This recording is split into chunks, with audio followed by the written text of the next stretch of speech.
Hello. Welcome to Direction Academy's YouTube channel.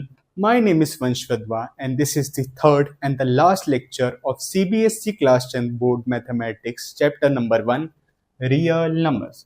तो आज का हमारा जो टॉपिक है दैट इज थ्योरम 1.2 और ये इस चैप्टर का आपका लास्ट टॉपिक होने वाला है। तो थ्योरम 1.2 क्या कहती है आइए समझते हैं।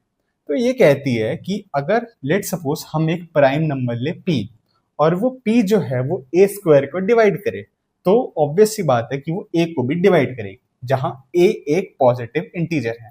अब इसका मतलब क्या है, एक एग्जांपल की थ्रू समझाता हूँ। लेट सपोज मैंने a लिया कोई भी पॉजिटिव इंटीजर, लेट सपोज 4, ठीक है। तो इसका स्क्वायर क्या हुआ, होल स्क्वायर क्या हुआ, that is 4 square is equal to 16, ठीक है।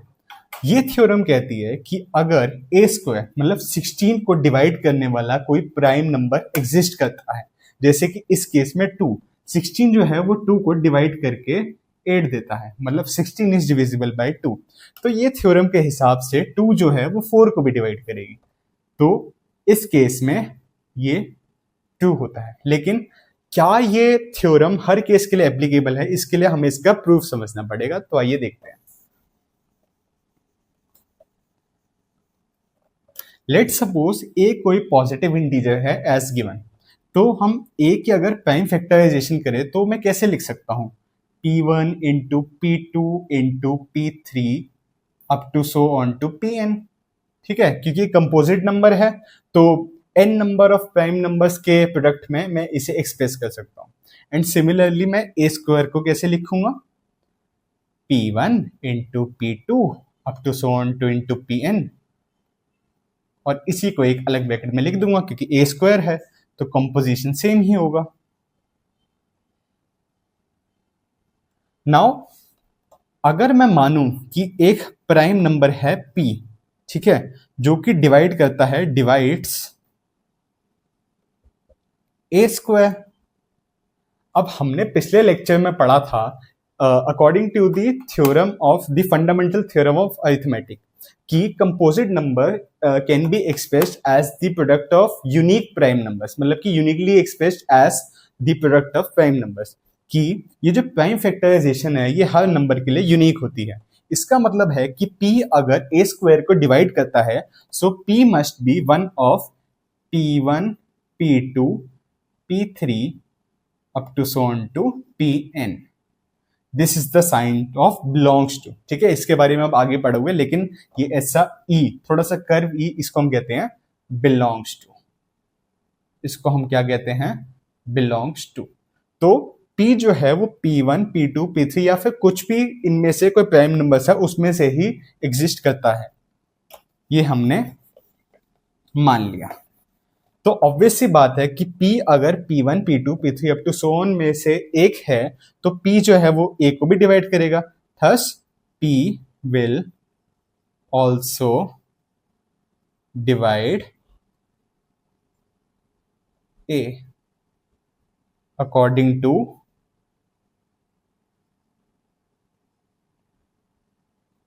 Fundamental theorem of arithmetic uniqueness theorem. बस दैट्स इट, इसका प्रूफ यहीं पे खत्म होता है कि अगर हम p को as a product of p1 into p2 into p3 up to so on to pn express कर सकते हैं तो a स्क्वायर को ऐसे लिखेंगे। अगर p कोई प्राइम नंबर है जो कि a स्क्वायर का डिवाइड करता है तो वो by the uniqueness portion of the fundamental theorem of arithmetic इनमें से ही एग्जिस्ट करेगा एंड थस वो a को भी डिवाइड करेगा। ठीक है जी, एक बार इसका स्क्रीनशॉट ले सकते हैं। कुछ डाउट हो तो आप कमेंट सेक्शन में पूछ सकते हैं।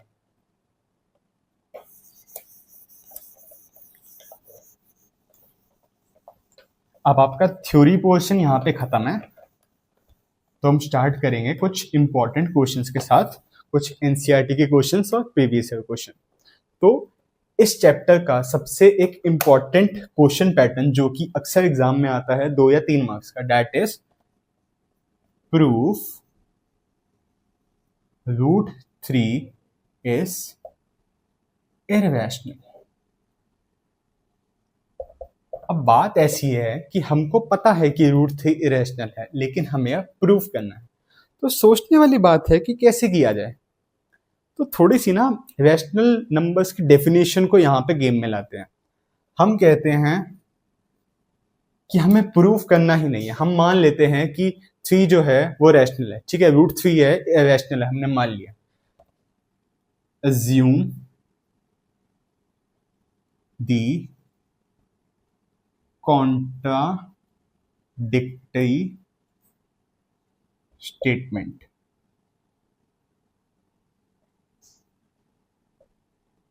to be true, i.e. root 3 is rational। हम कहते हैं कि हमें आपसे आर्ग्यू करना ही नहीं है, ठीक है, आपने हमें ऐसा अटपटा सवाल दे दिया, हम तो आपसे डिनाई कर गए। हम कहते हैं हम प्रूव नहीं करते, हम मान लेते हैं कि रूट थ्री रैशनल है, ठीक है। तो रैशनल नंबर्स की डेफिनेशन क्या कहती है? अगर रूट थ्री रैशनल है तो मैं इसे p बाय क्यू की फॉर्म में रिप्रेजेंट कर सकता हूं ऑब्वियसली, जहां पे q not equal to zero है। एंड इसमें मैं एक और कंडीशन यहां अप्लाई करता हूं, that p and q are coprime. हमने लास्ट वीडियो में डिस्कस किया था कि कोप्राइम नंबर्स वो नंबर्स होते हैं जिनके बीच में कोई कॉमन फैक्टर्स नहीं होते, ठीक है, मतलब p और q के बीच में कोई कॉमन फैक्टर नहीं है, इनका HCF 1 के इक्वल है। ओके जी, अब हमने ऐसे क्यों अज्यूम किया? ठीक है, इसका सिंपल सा रीजन है। फॉर एग्जाम्पल, अगर मेरी p की वैल्यू 1 है और q की वैल्यू 2 है तो p बाय क्यू 1/2 हो गया, ठीक है। अब 1/2 जो है उसको मैं 2/4, 3/6, 4/8, 12/24 ऐसे कितने सारे वेस में रिप्रेजेंट कर रहा हूं, लेकिन इसका जो सिंपलेस्ट फॉर्म है वो 1/2 ही है ना। तो रैशनल नंबर्स को हम जब भी रिप्रेजेंट करते हैं तो उसके सिंपलेस्ट फॉर्म में करते हैं, मतलब कि p एंड q जो है वो कोप्राइम होंगे, ठीक है जी। अब आते हैं अपने मेन क्वेश्चन पे। हमने एज्यूम किया कि रूट थ्री जो है वो p बाय क्यू के फॉर्म में होगा क्योंकि रैशनल नंबर है, जहां p एंड q कोप्राइम है, ये हमारी एजम्पशन है, ठीक है। हम इससे उल्टा ही चले, हमने प्रूफ करना ही नहीं। तो अगर हम इस इक्वेशन को आगे लिखे तो ये बन जाएगा क्रॉस मल्टीप्लाई करके root three q is equal to p, ठीक है। इसको हम मान लेते हैं इक्वेशन 1। अब हम क्या करेंगे कि इक्वेशन 1 की दोनों साइड को स्क्वायर कर देंगे, स्क्वायरिंग बोथ साइड्स। जब हमने दोनों साइड्स को स्क्वायर किया तो हमारे पास क्या बना, 3q² is equal to p square, क्योंकि रूट थ्री का स्क्वायर क्या था 3, क्यू का स्क्वायर क्यू का होल स्क्वायर क्यू स्क्वायर और पी का स्क्वायर पी स्क्वायर, ठीक है। ये हमारी बन गई इक्वेशन नंबर 2। अब इस इक्वेशन नंबर 2 को आप ध्यान से देखो, इसका मतलब क्या है? इसका मतलब बनता है कि पी स्क्वायर को जब मैं 3 से डिवाइड करूं, पी स्क्वायर को जब 3 से डिवाइड करूं तो मुझे क्यू स्क्वायर मिलता है, जहां p और q जो है कोप्राइम है और इंटीजर्स है, ठीक है। इसका मतलब है that p square is divisible by 3, ठीक है जी, ये बात समझ में आ गई। अब हमने थ्योरम 1.2 में समझा था कि 3 अगर p स्क्वायर का डिवाइड करा है, इसका मतलब है कि 3 विल ऑल्सो डिवाइड p, ठीक है। हमने यही तो पढ़ा था कि कोई प्राइम नंबर है अगर वो a स्क्वायर को भी डिवाइड करा है तो वो a को भी डिवाइड करेगा। इसी तरह से 3 यहाँ पे p स्क्वायर को अगर डिवाइड कर रहा है तो वो p को भी डिवाइड करेगा। तो हम p को कैसे लिख सकते हैं? लेट सपोज मैंने एक दूसरा वेरिएबल माना c, तो मैं p को लिख सकता हूं 3c, ठीक है। क्यों? क्योंकि p जो है वो 3 से डिविजिबल है। इसका दूसरा फॉर्म होता है p by 3 is equal to c, कि p को जब मैंने 3 से डिवाइड किया तो मुझे c मिला, c कोई और कांस्टेंट है, तो उसको मैंने लिख दिया p is equal to 3c। ये बनी हमारी इक्वेशन नंबर 3। अब मैं इक्वेशन नंबर 3 में जो p की वैल्यू है इसको सब्सटीट्यूट करूंगा इन इक्वेशन नंबर 2, मतलब इक्वेशन नंबर 2 में p की वैल्यू मैंने डाल दी 3c स्क्वायर, तो हमारी इक्वेशन नंबर 1 बनी 3q², मैंने कुछ नहीं किया, यहाँ पे मेरी p की वैल्यू आई थी 3c, मैंने उठा के इक्वेशन नंबर 2 में डाल दी, ये बन गया 3c²। ठीक है, इससे हमारा बन गया 3q² is equal to 9c²। ठीक है, इसको काटा पीटा तो यह इससे 3 कट गया, ये 9 बन के 3 हो गया। ठीक है, तो हमारे पास आया q² is equal to 3c²। अब इस इक्वेशन और इस इक्वेशन को देखो, दोबारा से कुछ दिखा, पैटर्न दिखा, इसका मतलब है कि q² जो भी है वो भी 3 से डिविजिबल है। q² is also divisible by 3, और q² अगर 3 से डिविजिबल है तो थ्योरम 1.2 के हिसाब से q is also divisible by 3। अब हमें पता चला कि q जो है वो भी 3 से डिविजिबल है और p जो है वो भी 3 से डिविजिबल है, लेकिन हमने यहाँ पे क्या अज्यूम किया था कि p और q को प्राइम है, मतलब इनके कोई कॉमन फैक्टर्स है ही नहीं, ये हमने अज्यूम किया था कि रूट से इरेशनल है तो p बाय q की फॉर्म में रिप्रेजेंट किया जा सकता है और p और q जो है वो को प्राइम है, लेकिन ये तो हमारी अजम्पशन गलत हो गई। अगर ये अजम्पशन गलत हुई क्योंकि p और q का कॉमन फैक्टर क्या है यहाँ पे 3, तो p और q को प्राइम नहीं है, तो इसका मतलब है कि √3 भी इरेशनल नहीं है। इसका मतलब है कि हमारी असम्पशन जो हमने स्टार्टिंग में ली थी वो गलत प्रूफ हुई और √3 इरेशनल ही है।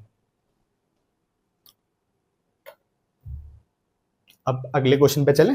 All clear? कुछ भी डाउट हो तो आप कमेंट सेक्शन में पूछ सकते हैं, वहां पे मैं क्लियर कर दूंगा। नोट्स आपको मिल जाएंगे डिस्क्रिप्शन बॉक्स में पूरे चैप्टर के, साथ में मैं क्वेश्चंस के स्क्रीनशॉट्स और लिंक्स भी नीचे दे दूंगा, तो चेक कर लेना। ठीक है, अब बढ़ते हैं अगले क्वेश्चन पे जो कि इसी से रिलेटेड है।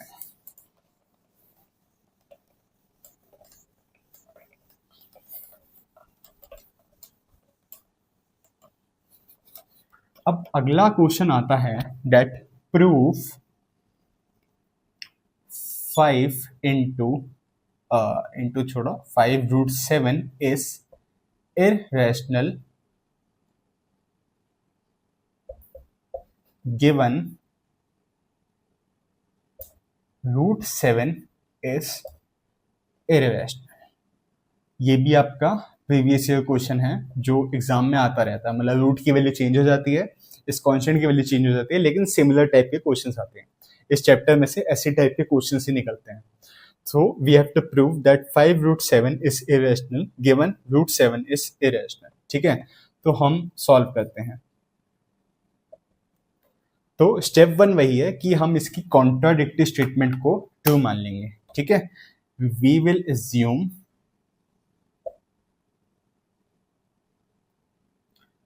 5√7 इज रैशनल। ठीक है, हमने मान लिया रैशनल है, हम आपसे आर्ग्यू करेंगे ही नहीं, आप ऐसे गंदा क्वेश्चन देते हो हम मानते हैं। ठीक है, तो इस साइन का मतलब होता है इम्प्लाइज, इसका मतलब है, ठीक है, this implies to 5√7 is equal to a by b where b is not equal to 0 and a comma b are co-prime। ठीक है जी, अब ये थोड़ा छोटा होने वाला है, कैसे देखते हैं। मैंने कहा कि √7 is equal to, cross multiply किया, 5 को नीचे डिनोमिनेटर में ले गया इन दी RHS। ठीक है, तो मैंने ये लिख दिया। अब a और b हमें पता है इंटीजर्स है, को प्राइम है, एंड 5 भी एक इंटीजर है, एक नेचुरल नंबर है। तो क्या a बाय 5b कभी भी इरेशनल हो सकता है? नहीं, लेकिन हमें गिवन है कि √7 जो है वो इरेशनल है। ठीक है, वी आर प्रोवाइडेड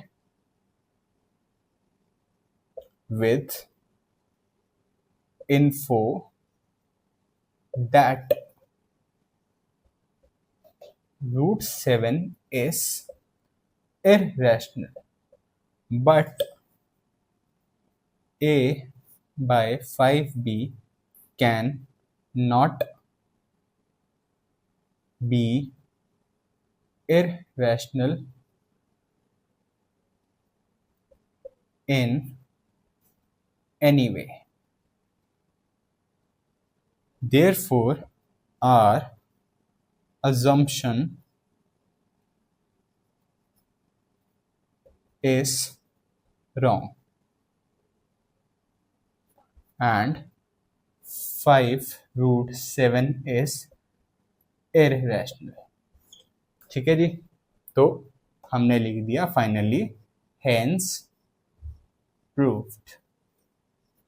वाह जी वाह, मजा आ गया। अब इस क्वेश्चन से हमें क्या सीखने को मिला कि अगर हम किसी रैशनल नंबर को इरैशनल नंबर से मल्टीप्लाई करते हैं तो हमें हमेशा रिजल्ट में एक इरैशनल नंबर ही मिलता है। अगर हम किसी भी रैशनल नंबर को इरैशनल नंबर से मल्टीप्लाई करते हैं तो हमें रिजल्ट में एक इरैशनल नंबर ही मिलता है। ठीक है जी, अब हम अगला क्वेश्चन करते हैं, थोड़ा सा चेंज करेंगे। अब हमने कहा proof 3 minus root 5 is irrational given root 3 is irrational. Root 5 हमें गिवन है कि इरैशनल है, हमें प्रूफ करना है कि 3 माइनस रूट 5 जो है वो भी इरैशनल है। सिमिलर ही है, we'll assume 3 minus root 5 to be rational. इसका मतलब क्या हुआ, same step, 3 minus root 5 is equal to p by q. ठीक है, where q is not equal to 0 and p q are coprime. cp का मतलब कोप्राइम। अब थोड़ा जल्दी जल्दी करेंगे, स्पीड खींचेंगे क्योंकि अब आपको भी आदत पड़ गई होगी। तो इस हिसाब से अगर हम रूट 5 को अलग करें तो root 5 is equal to 3 minus p by q, क्योंकि p बाई क्यू यहाँ पे माइनस में आ गया, रूट 5 वहाँ चला गया, इसे ऐसे भी रिप्रेजेंट कर सकते हैं। अब हमें पता है क्योंकि 3 माइनस पी बाई क्यू जो है वो रैशनल है और गिवन है कि रूट 5 जो है वो इरैशनल है, ये रैशनल हो गया। तो हमारी जो अजम्पशन है वो गलत हो गई और जो प्रूफ है डेट 3 माइनस रूट 5 वो इरैशनल हो गया। ठीक है, अब इस क्वेश्चन से हमें क्या सीखने को मिला, क्या कंक्लूजन मिली, that rational number plus minus, मतलब रैशनल नंबर में अगर हम प्लस या सब्ट्रैक्ट करें कोई भी इरैशनल नंबर को तो हमें रिजल्ट में एक इरैशनल नंबर ही मिलता है। ठीक है, एंड ऑब्वियसली अगर हम इरैशनल नंबर में ऐड या सब्ट्रैक्ट करें इरैशनल नंबर को तो हमें रिजल्ट में इरैशनल ही मिलेगा। For example root 3 plus root 5 भी एक इरैशनल नंबर ही होगा। ठीक है जी,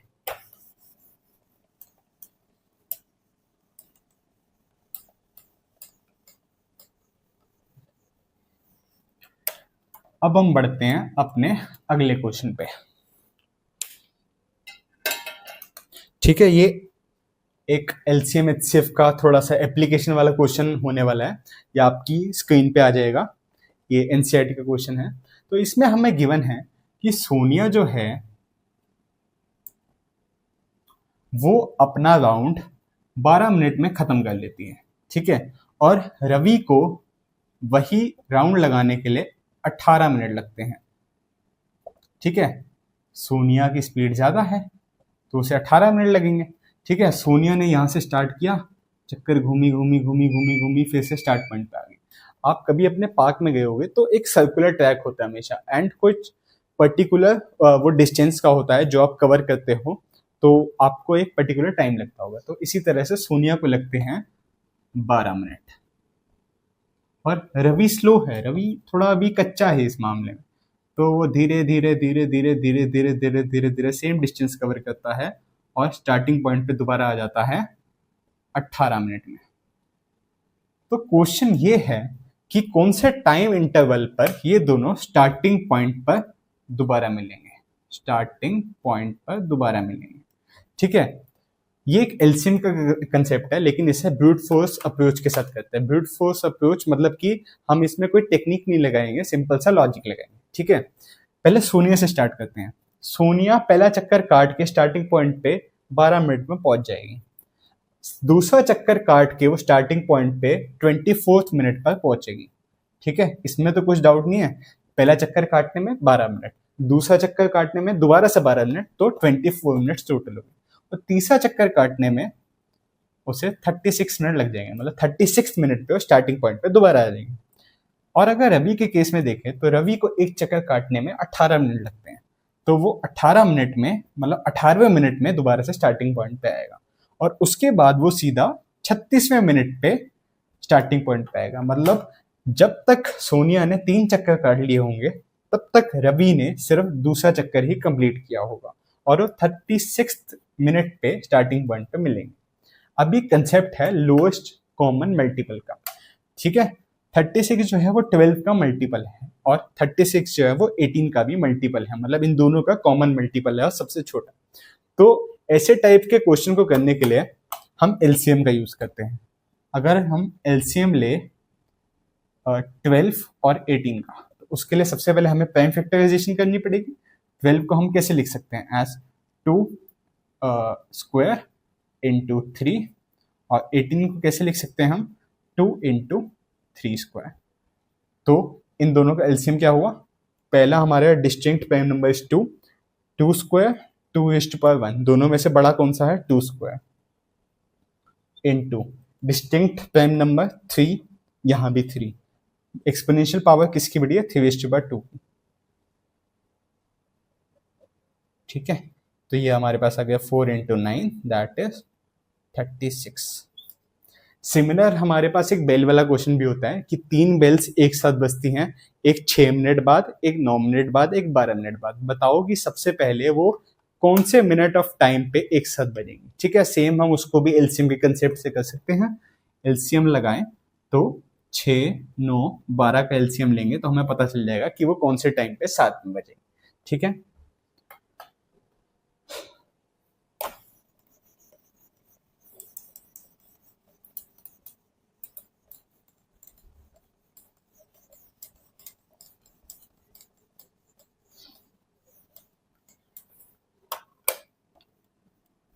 अगले क्वेश्चन पे चलते हैं। अगला क्वेश्चन है कि आपको एचसीएफ बताना है 36m² का और 18m का। ये एक असर्शन रीजनिंग टाइप का क्वेश्चन था आपके प्रीवियस ईयर क्वेश्चन में, जो कि 2026 में पूछा गया था।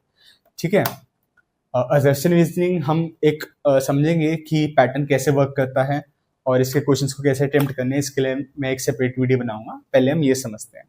अब आप कहोगे कि सर यहाँ पे तो वेरिएबल्स आ गए, एम आ गया, तो इसका एचसीएफ कैसे निकालेंगे, हमने सिर्फ नंबर के लिए सोचा है, मतलब सिर्फ नंबर्स के लिए सीखा है। तो हम वेरिएबल्स के लिए भी निकाल सकते हैं, क्योंकि वेरिएबल्स में हम वैल्यू पुट करेंगे 1 2 3 4, तो हमें बेसिकली नंबर्स ही मिलेंगे। तो प्रोसेस बिल्कुल सेम है, कुछ भी डिफरेंस नहीं है। पहले हम 36m² का प्राइम फैक्टराइजेशन करेंगे तो हमें क्या मिलेगा, पहले 36 का प्राइम फैक्टराइजेशन करते हैं तो हमें मिलेगा 2 स्क्वायर, जो कि है 4 into 3 square, that is 9, 4 into 9 36 बन गया, एंड m का होल स्क्वायर। m की वैल्यू कुछ भी हो सकती है, 1 2 3 4 5 6, एनीथिंग, वेरिएबल है। ठीक है, फिर हमने 18m का किया प्राइम फैक्टराइजेशन, वो हमें मिला 2⁻1 इंटू 3 स्क्वायर इंटू m। अब इसका एचसीएम क्या होगा, सिर्फ कॉमन कॉमन एलिमेंट्स, दोनों में से कॉमन क्या है, 2⁻1, 3 स्क्वायर और m, मतलब पूरा 18m ही यहाँ पे कॉमन है।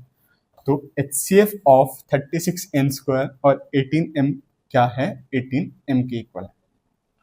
ठीक है, और अगर मैं आपसे पूछूं कि इन दोनों का एलसीएम क्या है, तो कहोगे सर वो भी बड़ा इजी है, एलसीएम है, यहाँ पे हम 2 स्क्वायर ले लेंगे या 3 स्क्वायर ले लेंगे या m स्क्वायर ले लेंगे, क्योंकि सारी बड़ी पावर तो इसमें ही है, तो वो आ जाएगा 36m²। अगर आप यहाँ पे वेरीफाई भी करना चाहो, जो मैंने आपको थ्योरम बताई थी, that LCM of two numbers into HCF of two numbers is the multiples of two numbers, तो वो भी यहाँ पे वेरीफाई हो जाएगी। ठीक है,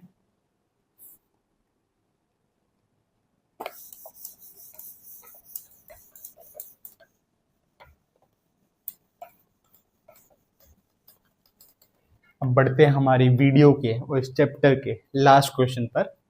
ये भी आपका एक PYQ ही है कि हमें बताना है do their exist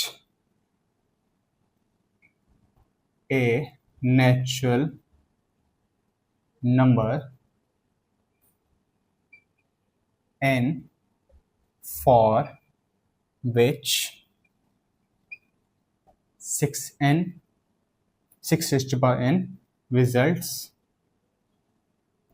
to a number ending with 0। अब आपने बताना है कि अगर मैंने ये एक फॉर्म ली 6 raised to power n, ठीक है, where n is a natural number, मतलब n की वैल्यू होगी 1 2 3 4 5 up to so on to infinity, ठीक है। अब आपको बताना है कि क्या कोई n की वैल्यू ऐसे एग्जिस्ट करती है, और अगर एग्जिस्ट करती है तो कौन सी वैल्यू है जो अगर मैं डालूं तो 6 raised to power n में एक ऐसा नंबर बने जिसके लास्ट में यानी यूनिट डिजिट में 0 है, ठीक है।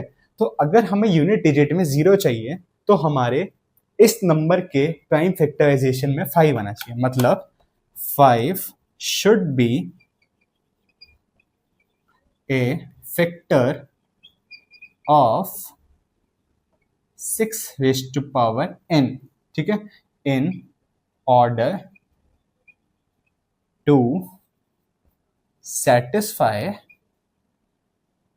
the given condition। मतलब कि इस कंडीशन को सेटिस्फाई करने के लिए 6 raised to power n का कोई एक फैक्टर 5 होना चाहिए, ठीक है, क्योंकि 5 into 1 is 5, 5 into 2 is 10, उसके लास्ट में 0 आता है। उसके अलावा कोई भी नंबर को आप मल्टीप्लाई करो तो 0 आना मुश्किल है, मतलब इम्पॉसिबल है, हो ही नहीं सकता, ठीक है। तो आपको पता है कि 6 raised to power n को हम कैसे लिख सकते हैं। 6 raised to power n को मैं लिख सकता हूं 2 into 3 whole raised to power n, ठीक है, और नंबर्स अलग है, पावर सेम है, तो ये पावर जो है दोनों में इंडिविजुअली डिवाइड हो जाएगी। मतलब 6 raised to power n का अगर मैं प्राइम फैक्टराइजेशन करूं तो वो बनेगा 2 raised to power n into 3 raised to power n। क्या इसमें आपको 5 दिख रहा है as a factor? The answer is no. मतलब 5 is not a factor of 6 raised to power n।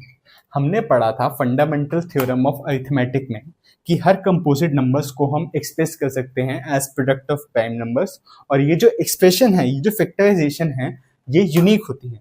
मतलब इस फैक्टराइजेशन के अलावा कोई और तरीका नहीं है कि हम 6 raised to power n जब हम n की वैल्यू 1 2 3 4 डालें तो वो बन जाए, ठीक है।